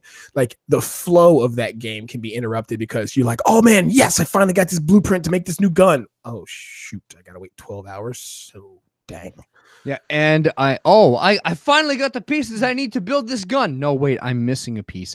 I have to go regrind that level for another 4 hours until I find that one last piece. So we're gonna do a little bit of a lightning round. And this is all from the Nutty Bites Facebook group. If you'd like to join, you can just go to facebook.com/group/nuttybites. And some of the other things that people said that they just don't understand or can't get behind. Sure. Reddit. So, and Lynette says, I mean, I understand how to use it. I just don't understand the mind-boggling hatred that comes from it. And yes, there are some positive sides of Reddit. This is me speaking now, but yeah, there are also some very bad One of my videos places. was posted to YouTube. Sorry, one of my videos on YouTube was posted to Reddit by a friend of mine, and the instant comments were how stupid I was, how much of an idiot I was, and why was I using a knife without wearing proper safety shoes. And then I was wearing a shirt with the Muppet animal on it, And somebody said, I can't take him seriously when he's wearing an Elmo shirt. And that explained all of Reddit to me. It is just vitriolic hatred spewed in a direction with no context or intelligence. Which, by the way, if he was wearing an Elmo shirt, that would be totally legit. But it was animal. Come on. Right. So now here's the other thing. It's Reddit has been described, and Reddit, the term they use is Reddit is the front page of the internet. Okay, fine. Well, so understand this. How smart is the internet? How smart do you think the front page is? It's just as smart as the rest of it. It's not that smart. And I'll go even further and say, if Reddit is the front page of the internet, then Kotaku is the what is it? The editorial? Page 3 with the girl in her titties. No. The thing that Trump bought, the little things that says, "Oh my God, look at Beyonce. She gained 40 pounds on this beach," and it's tabloid. It's the tabloid of the internet. Which, by the way, okay, so for the non-American listeners, that's what page 3 is. Yes. and then I would also say 4chan. 4chan's what you have to like go behind the curtain and ask for a key and give the secret password. Yeah, you gotta go through the Batwing doors. If you don't know what it is, don't go there. Yeah, like really don't go there. We actually have a rule on this podcast. We don't talk about it. So, it's like Fight Club. So is all of this gonna get edited? Can I say the next joke? No, don't say the next joke. No. This was on terrestrial radio, therefore it's clean. All right, I'm not editing it out. Okay, there was a joke we did on an episode of Epic during one of the opening skits where one of the guys says that he has developed this superpower. We were talking about useless superpowers or something, where he could visualize anything that anyone says. And I went, okay, fresh strawberries. A sunny field. 4chan. Ah, why would you do that to me? Yeah, that is exactly right. Like, and what's really sad though, like, is they're right? Like, it's like people on the internet start congregating just like people do in real life, but I guess because it's not real life, you don't have those social rules binding you to not be a douche nozzle. That on the internet, the enemy of the internet, you're just like, throw, let's link. This one, I think Jason may take offense to, but Greg Larson says that he could rant for 20 minutes about how he doesn't understand sports alone, but most specifically as in people who align themselves to professional teams that, as far as I can tell, don't give back anything. And I said, yeah, like the whole crowd of we won and throws riots. And it's like, no, you didn't win. The professional athletes won. No. You didn't do anything. They spent their lives learning how to do this skill. You just bought a t-shirt. I didn't rock out hard because I'm wearing a Bloody Diamonds t-shirt. All right, so I have a huge counter to this, right? Mm-hmm. And because I saw Greg's answer and I love Greg. So the New Orleans Saints. The reason I pick up the New Orleans Saints is because that has one of the most diehard, passionate fan bases on the planet. And one of the reasons is because that team did give back. That team, when Katrina hit New Orleans, that team put out money. The players put out time. The owners put out money, time, effort, you name it. They helped rebuild that city. And one of the people at the forefront of that was their quarterback, Drew Brees. He has done so much for that city. And that's why you see when the quarterback, when Drew Brees talks about Who Dat Nation, he's not just talking about the fans of the team. He's talking about everyone in New Orleans. He's talking about everyone around that team. And that's why people galvanize to that team in such a way. And there's also teams that do that on a lesser degree, right? Like, I think you see something in yourself in a team that you identify with. And to team, I'm going to say anything. I mean, Greg, I'm going to extend this to you and to other people. If you don't get sports ball, that's fine. You don't get it. I do not get, and I've never understood Harry Potter and how all these people can go, I'm a Hufflepuff, I'm a Slytherin, who cares? Who really cares? It means nothing. Hufflepuff don't care. You lose. Good day, sir. Right. -2 points to Gryffindor or whatever the quote. I don't care. It doesn't matter. On that same note, Cleveland. Oh, God. And go Habs go. How did you? I still don't understand how you gravitated to the Browns. I just don't. Because they're the worst team. Because you find something in the team that speaks to your heart, that speaks to you as a person. So if you, why are some people Gryffindors over Slytherin? Because there's something in the text material that attracts to you. Why am I a Browns fan and why are you a Dallas fan? Because there's something in there that attracts to you personally. And for me, it's the scrappy underdog. It's the fact that no matter how much they suck, the dog pound is full, the fans are all painted, and everybody is there as a fanatical fan. And they have the cheapest tickets in the NFL. And if I'm ever going to go to a game, I'm only going to be able to afford a ticket in Cleveland. And I'm never going to be able to even sit in the parking lot of a Dallas game because I'm not a bajillion. Hey, I've been to one. I went to one in Carolina. Although I was right. You didn't go to Dallas. I would love to go to Jerry Jones's $1 billion playpen. I would. Oh God. So anyway, Shane had said, by the way, that he had always been a baseball fan since the late 90s, but he never supported a team until he came to visit us. And since the Canadians were so nice, he is now a Jays fan. So go Jays. And one of the things also is sometimes fans can actually influence the game. I know it sounds crazy, right? Like people that aren't in the game can actually influence it. Prime example, the NFC Championship game that just happened. It was between the New Orleans Saints and the St. Louis Rams. The crowd was so loud when the other team was on offense that they had to plug the tape over and plug the ear holes on their helmets just to try to hear calls over the headsets. Like the crowd was so loud that the linemen couldn't hear the calls of the quarterback. They had to literally get out of stance. Isn't that what the hand signals are for? Yeah, they had to switch to hand signals. Like they showed him like tapping the center on the butt to have him snap the ball because they couldn't hear him. Like, do you know how loud you have to be? How thousands. I think that's how they should do it all the time. All right. So the next one is the Bathtub Mermaid wants to know why we collectively have ceded so much power to Facebook and Google. Because we're idiots, Melissa. Because we're idiots. The irony is not lost on anyone. The fact that she is answering this question and asking this question on in a Facebook group. This is why, because it is a tool that has actually brought us together. There were lots of other social media sites out there, and Facebook really is the first one that got us communicating, whereas everything else was why? Because it works. Because there's nothing out there that works better. And we know that what we're doing. Yeah. I hope.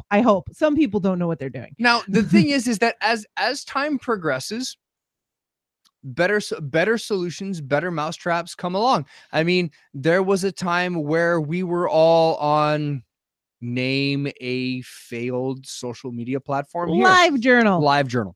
And because MySpace, yeah, because they were the best available at the time. And then a better mousetrap shows up and there's a better solution. And it's the one we all gravitate to. Now, Facebook works, and Facebook is probably the best social media platform on the planet. And everybody on it hates it. Right, because, well, we all have problems with it, but it's the only one we use because it's the only one that there is. Now, all of the kids don't use it because their parents and grandma use it, and they have to be counterculture, and they have to move on to something else.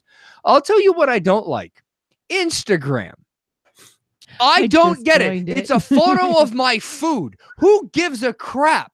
What you do, because I post about my food all the time. Right. But then you share the recipe with me, or I go to your house and you feed me, which is delicious, by the way. And everyone needs to go to Jason's house. The address is. Oh, no. The internet is coming to my home.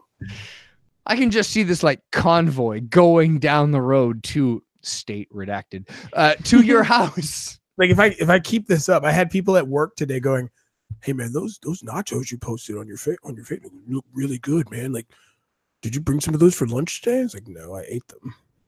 Well, I will say anybody that shows up will get fed. I do need to see you showing up to work with your truck with the barbecue in the back. And like for lunch, it's like the whole morning, the whole like early part of the shift, you've just got it on low. And then come the lunch break, it's like, all right, everybody, I got like a smoked pork butt out in the back, or I've got, I just got 6 racks of ribs in the back of that grill. Come on, guys, let's eat. So one Steve of my Pritchard, nurses at work.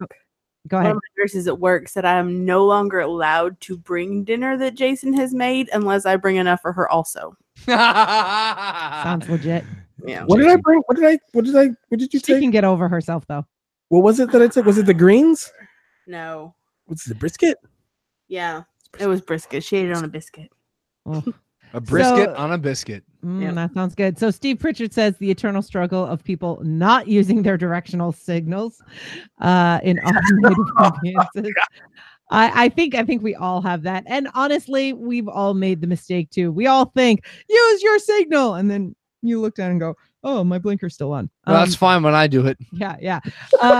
But the constant need for MMORPG companies to force increased hardware requirements to continue to play their RPG world. I'm looking at you, Blizzard.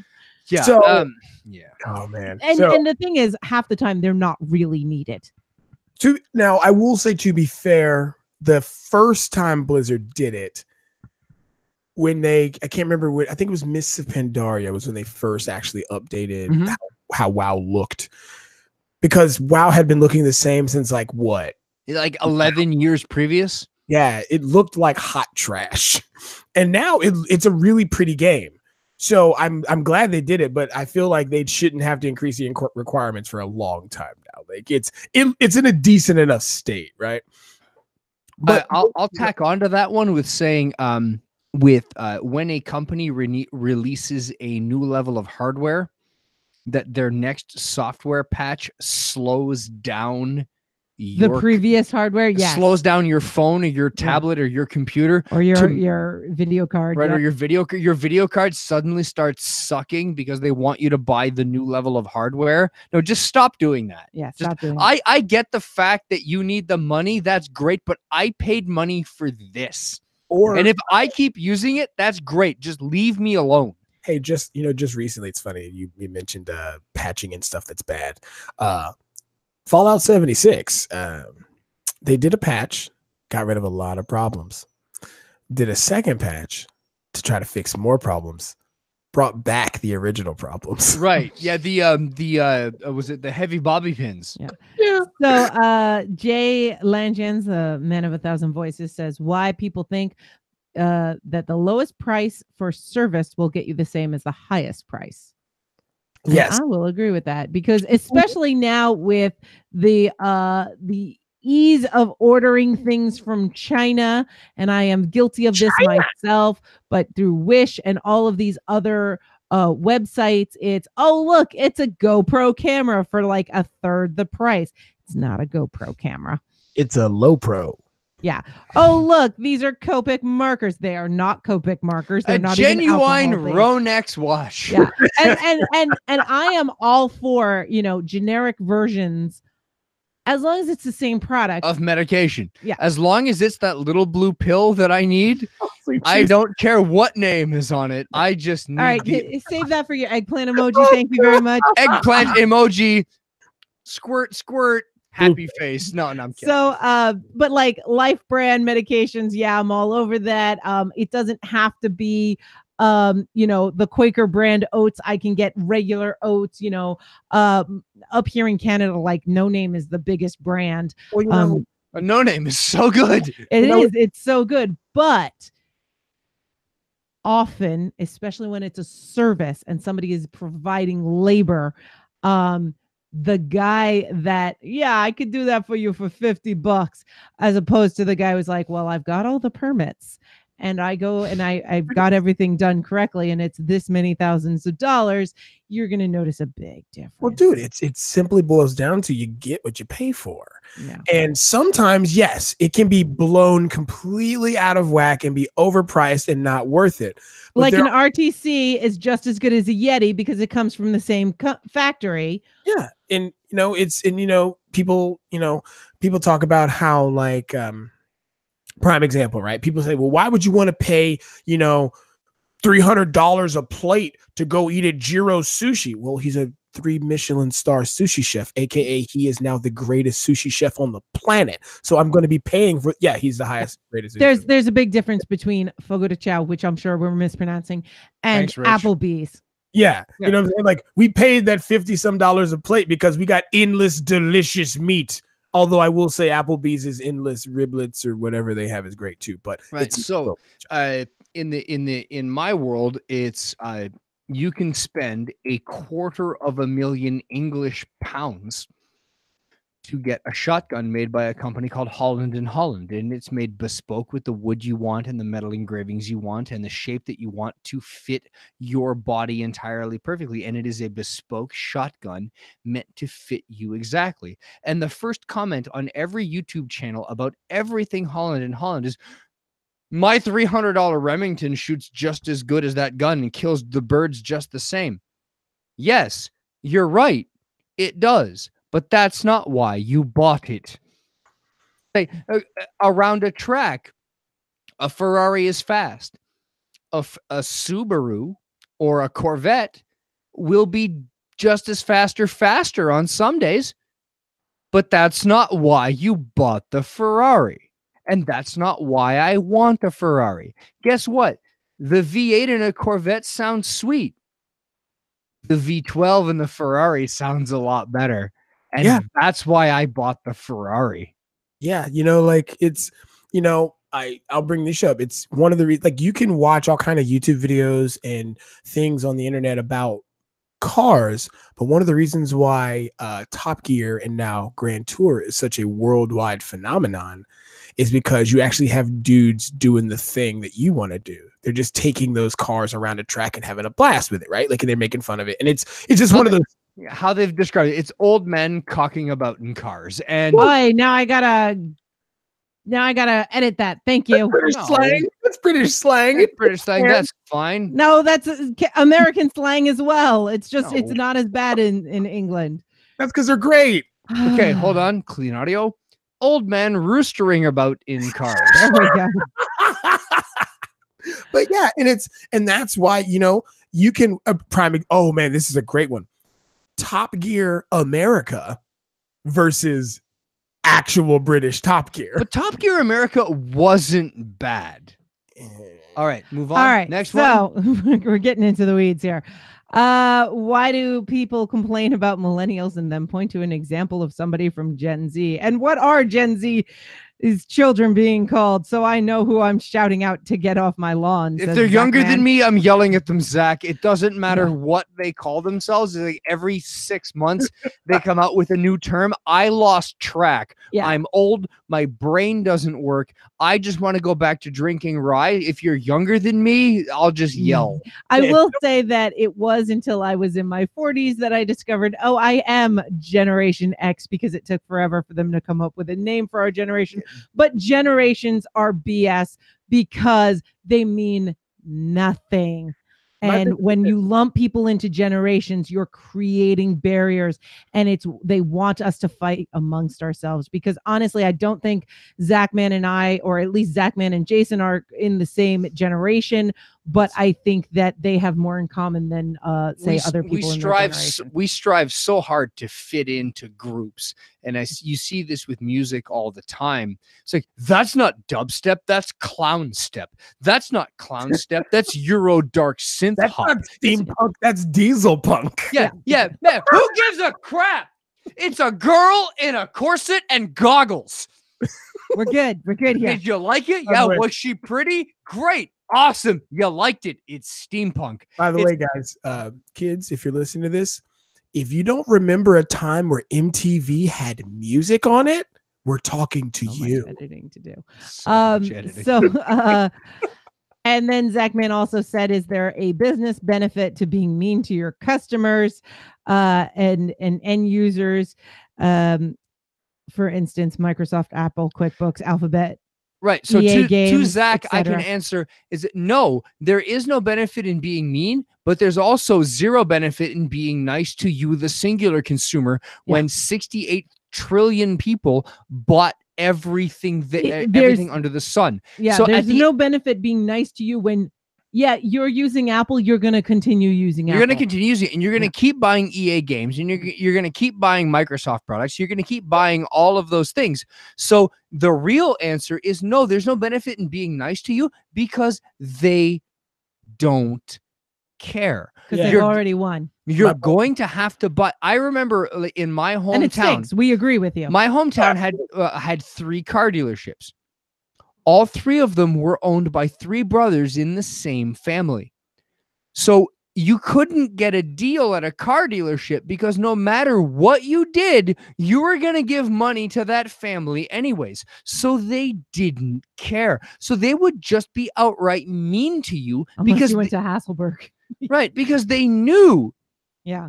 They knew that if you were treated badly and you got mad and you left in a huff, you'd go down the street and buy a car from his brother. Yeah, and it's like when people talk about how if you don't like something, speak with your wallet, right? But you can't speak with your wallet if you're the only one. That's not even a drop in the bucket. That's like tears in the rain. Although I will say my dad is still convinced he broke Macy's because he refused to buy from them after he got married, and like 50 years later they went out of business. Good job, Dad. Good job, Dad. So the last lightning round, and I saved this for last for a reason, is the Bathtub Mermaid wants to know, why do we take so much pleasure spending so much effort in yucking other people's yums instead of just loving what we love? And that hits me right here. Absolutely. Or wait, I should say that hits me right here. That's me tapping my heart. Right. I don't know, and I don't like it. I certainly didn't mean to yuck anybody's yum in anything we said today. If you like any of the things that I've hated, I'm sorry. I don't. He's yucked some of my yums on just during this episode, and that's okay. Sure. It's I don't know. I don't know why we do that. I think it's a self-worth thing where if I like something and somebody else doesn't like a thing I like, it turns into a competition. It turns into an adversarial sort of a response thing where whoever is loudest or most violent wins. And usually that's me because I'm loud and violent. But I don't know. And that wasn't my point here. My point was to try to show that I'm old. Yeah. Well, this wasn't from the chat. This was pre-league. Right. Yeah.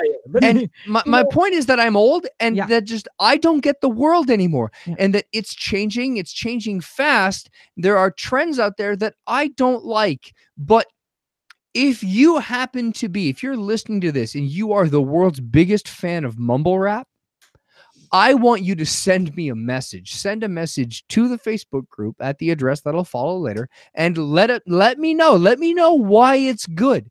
If you like guys, if you like the guys, guys, the guys, streamers that give out free iTunes cards that never seem to work for you, if you're a fan of that guy, let me know.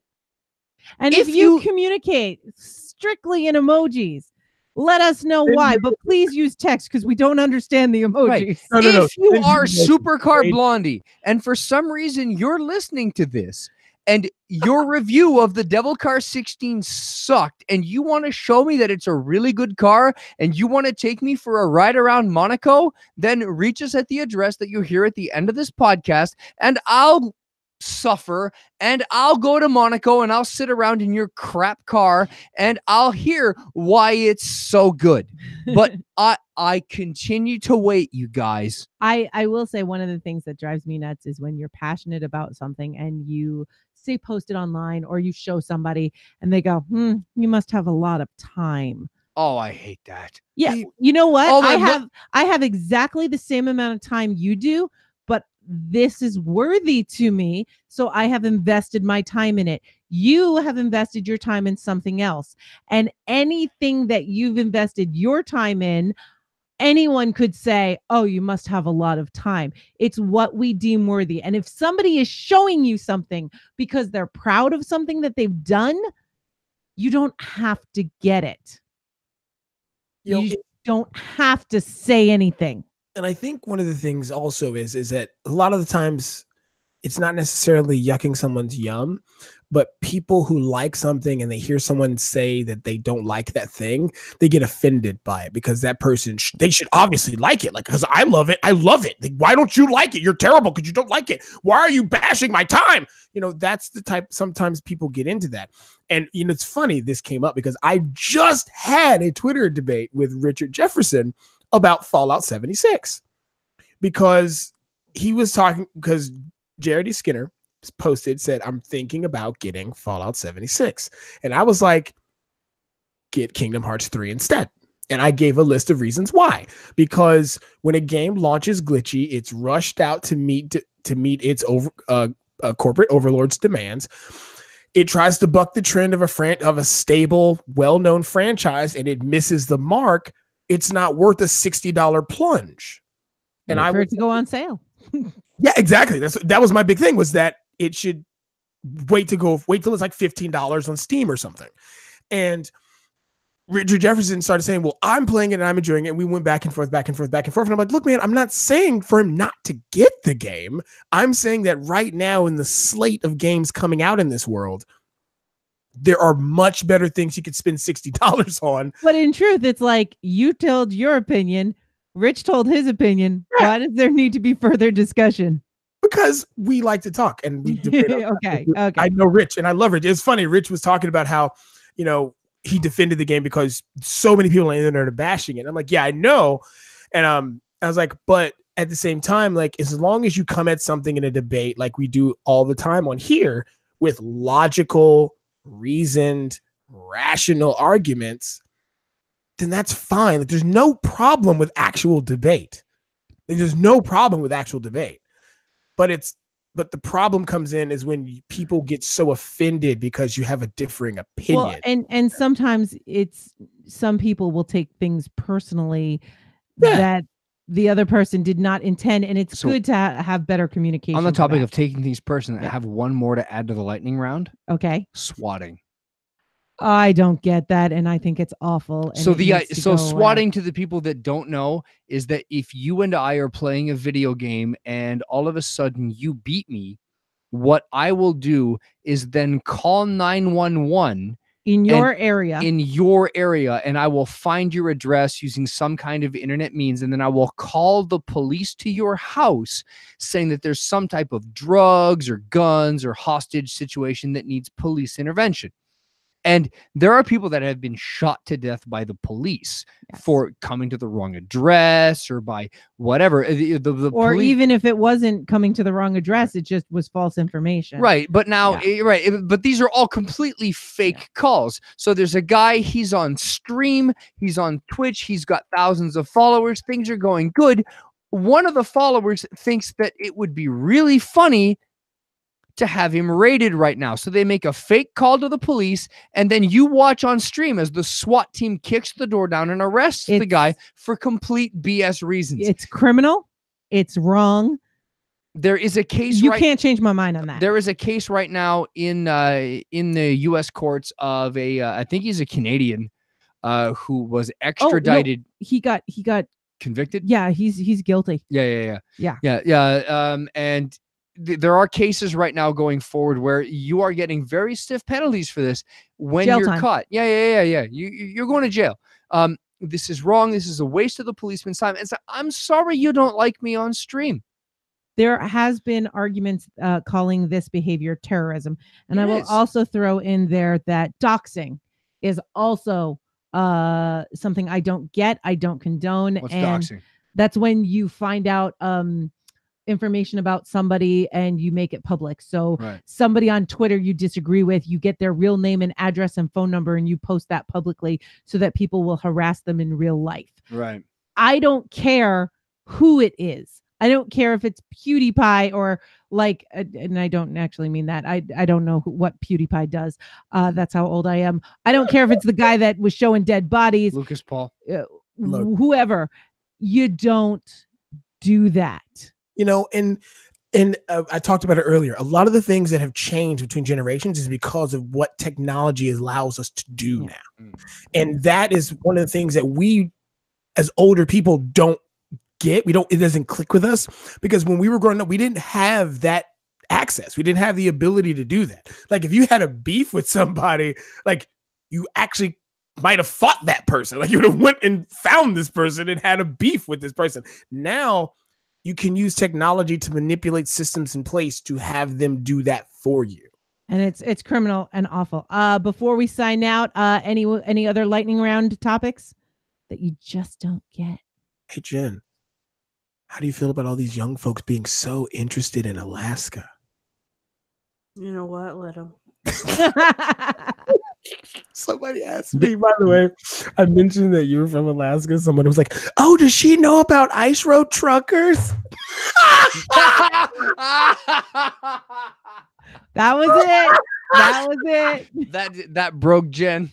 While you may not be hearing this on the MP3 feed, I'm sure you heard Jen throw down her cell phone. Oh, God. By the way, Jen, I also was like, yeah, don't ask her that. There's another one I've never heard of, but when I was in New York, somebody was watching it while I was doing laundry, and it's like the repair guys or the wreckers that go and on the ice road. It's an entire show about the tow trucks. It's one of the 400 road. series. It's not even the ice road. It's like on one of the 400s up north. That's a series of roads in Ontario, and I'm like, wait, are you watching a Canadian show? And he's like, yeah.